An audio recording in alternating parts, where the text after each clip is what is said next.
Code is probably one of the most interesting characters in Boruto TBV VORTEX. And I wish I could use the term interesting in a positive light when talking about him. I usually don't have any opinion about Code, or any strong enough opinion to give him his own solo video for that matter anyway. But since the recent chapters, more specifically chapter 3 and beyond, I've been more interested in kind of analyzing his character just to see if there was anything noteworthy to really speculate from his character. Throughout reading and watching Boruto since his character has been introduced into the story, I always looked at Code as a guy who was supposed to be the next big threat that eventually was gonna put unbelievable pressure on the main characters. Sort of like another Orochimaru to some degree. Throughout the progression of the story and watching him lose time and time again, I looked at him as sort of a disappointment because me, and I'm pretty sure like 95% of people watching this video, expected way more from him. He was supposed to carry on Ishiki's will and become the next OTSUTSUKI. And just coming off a banger of a fight such as Naruto versus Ishiki, we thought Code could potentially be as strong as Ishiki or even stronger, especially since we learned he purposely limited his power so it wouldn't rival that of Jigen's. But sure enough, it was over for him before it even started. Recently, I finally discovered Code's true purpose in the story. He was never meant to succeed. He was always going to fail because he lacked something very important every character with big aspirations needs. He lacked identity. Even Code right now, he doesn't have an identity for himself. He was always living in someone's shadow, being used up by multiple characters such as Ada and Ishiki, and now the Shinju to achieve something that only benefits them. And then he gets tossed aside like a dried out nut rag. It's gotten easier to feel bad for a guy like him. This panel right here lives in my head rent free, because not only does it define Code's character up to now perfectly, but it also foreshadows a possible way for Code to finally become one of the most loved characters in the show. Personally, Code reminds me of Kabuto. They do have a lot in common. Always lived in the shadow of the one they admired the most, never really had any dreams or goals for themselves, and very unpredictable. Now that Code has sort of gotten forced out of the story due to an even greater, more interesting threat emerging, and him just being inferior to the two people he needs in order to reach his goal, being Boruto and Kawaki. There's really nothing he can do at this point but just bank on the Shinju devouring Boruto so they become a divine tree so he doesn't have to do it himself. But little does he know, the Shinju aren't even interested in evolving that way anymore. Code doesn't even realize what he's really created. Deep down, however, I do believe Code was genuinely surprised to realize what his harmless little tools have become because of his actions. Now that Code is too weak to do anything to Boruto or even Kawaki and Damon for that matter, I don't see him coming back to Konoha anytime soon, especially without the backing of his claw grimes. He's truly lost everything. Now this is why I called Code unpredictable, because he could take a few routes to get back into the story and play a significant role. I always looked at Code as someone who would do anything to get what he wants regardless of how unethical or risky it may be. This is why I constantly call him a crash out. He acts too rash without thinking about the long-term consequences of his actions. If you've been really diving deep into the series, you would notice certain things that Kishimoto did purposely that the reader may or may not have caught.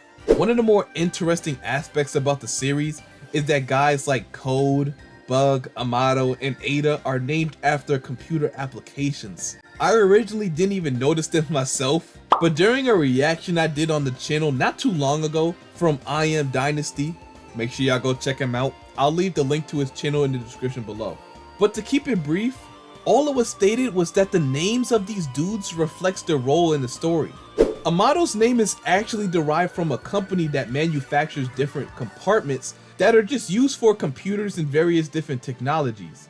These compartments would of course be Ada and Damon, because he is their creator, so to speak. So when we're talking about someone like Bug, the meaning is literally just that, just a bug in the software. So when talking about Code, his name was supposed to represent the coding in the software. To make it easier to understand, let's look at coding as basically the genetic makeup of a software. Nothing more, nothing less. If your body as a whole is considered a software, then your coding would be your skin color, the color of your eyes, your personality, etc. In this case, you can see why code was always meant to be used by something or someone else more complete than him. That's why he could never succeed as a villain, because he was never meant to have his own identity. His role was always meant to be a part of something to make that thing or person a complete being. So if we're looking at this fact, it's no wonder the Moegi clone said that it was Code's fate to be used by someone else. She really wasn't lying. One of the directions I could see Code taking is purposely allowing himself to be devoured by the Shinju and allowing them to evolve, creating a clawgram that carries on the will of Code to become an Otsutsuki, but in the body of a clawgram and the strength of one as well. That would truly be a force to reckon with. Code is the missing piece the Shinju might need to become complete. However, there is also another way Code could actually force himself back into the story. And I think this way is a lot better for the overall story and his character as well. Code is a character who lacks identity. We don't know who Code as a person is. We don't know what he actually wants. Does he want to become an Otsutsuki, or does he want to do it for Ishiki because he admires him so much? These panels is so significant because it could act as like a bridge for how Code ends up in the future. He could either crash out and continue to be used by others as a means to an end, or fight against his fate and rediscover himself as a person. The reason why I said he reminds me of Kabuto is because he now has a chance to find himself again. After Kabuto broke out of Itachi's Izanami, he was a changed man. He helped him find his identity. That's all a character like Kabuto needed. An identity. A reason to stop devoting himself to other unethical and self-absorbed people. And through Kabuto's actions after his rebirth, he redeemed himself as a character. Code has a chance to do the same thing here. I know this might sound crazy, but I always had the idea that Code isn't really an evil person. Well, evil at heart like Ishiki or Orochimaru. Just like Kabuto, Code is really more confused than anything. When Code seen the Shinju emerge, it was a sort of shock on his face. It was a sort of shock on his face that told me, oh, I didn't intend for this to happen type of guilt. I don't know what you guys are thinking, but as for me, I see genuine fear and worry on this man's face. When Code escaped with his claw marks, he definitely was thinking about this whole situation carefully. He wasn't thinking about how to get back at Boruto or his next plan to become a god. He was thinking about how much he just fucked up. He's thinking about how much he's failed ever since he became the next Ishiki. He's thinking about how he can fix the situation, and fix it he can. The perfect way for Code to redeem himself is to actually side with Konoha and help take down the Shinju. Even though they may not trust him at all, they can't deny him if he arrives at the right time to save their hinds. That's usually how it goes with most redemption arcs anyway. The person you least expect pops up in the most desperate of times to turn the tide of the battle. And as I heard from many people, it indeed could be to save someone like Ada or Kawaki, since him and Kawaki do have a history with each other ever since they were small. Either way you look at it, this is a really good way to conclude a character like Code's. I do say conclude because unlike a guy like Kabuto, who luckily got a second chance at life, this probably won't be the case for Code. I can easily see him giving his life in the fight against the Shinju, but it will be because he wanted to do it on his own free will, not because anybody is manipulating him or forcing him to.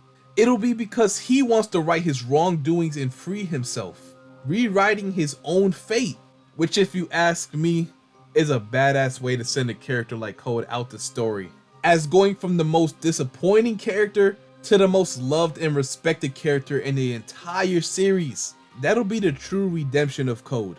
Being that Code is very unpredictable, I think Kishimoto did this on purpose, just to make us that more surprised when we see Code fighting alongside Boruto and the others. This could be a good time to get a good look into Code's past as well, in the form of like a flashback or something. I hope this video will not necessarily change your opinion on Code per se, but open your mind to certain possibilities that he has regarding his character and the changes he will undergo very soon. I understand Code now. I understand his character and why he was written how he was written. And now I can honestly say I'm impressed with Kishimoto, because now I understand how complex Code's character is. Boruto's biggest loser will eventually be one of the most memorable characters. I can't wait to see how he ends up in the end. But let me know your thoughts and opinions on Code.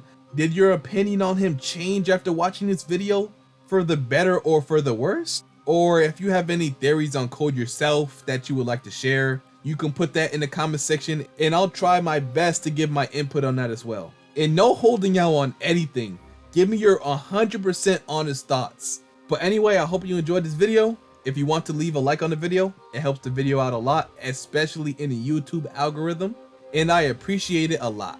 And make sure you subscribe and turn that noti bell on. We'll definitely be going live yet again for chapter 6 leaks, whenever that is. So if you're interested in that, make sure you have the notifications on. But without further ado, I'll see you on my next video. Peace.